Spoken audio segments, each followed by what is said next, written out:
Hi, Gary here. Woody Wood, backyard do-it-yourself having fun.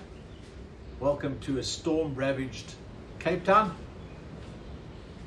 I've been asked a lot of times about how do you set up the Ryobi RE1200A Plunge Router, and so this video will cover what comes in the box, what all the little pieces mean and do, how we set them up, and then how we use them, and lastly what about the speed settings that were used for different types of wood.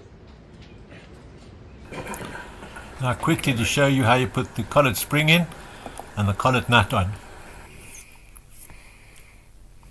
The depth set pole is not marked very clearly.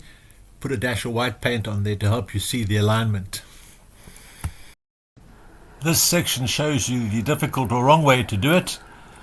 Just out of interest, the next section shows you the quick and correct way.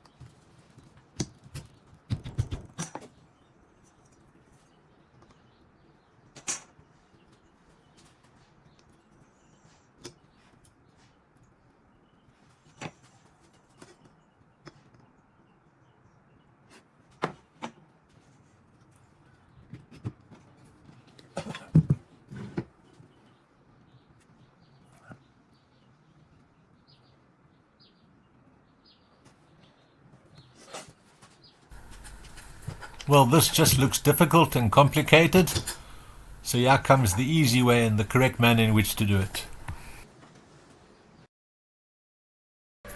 Here's the quick and correct method. Plunge the router down to the bit touch of the table, zeroing it. Make sure that the rod touches the surface of the rotational heights. Take your reading. Make an adjustment for the depth that you want.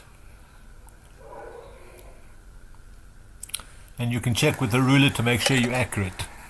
This section gives you an idea of the rotational speeds and the variable adjustment for speed on the Ryobi. It's an approximate because the Ryobi doesn't provide the information.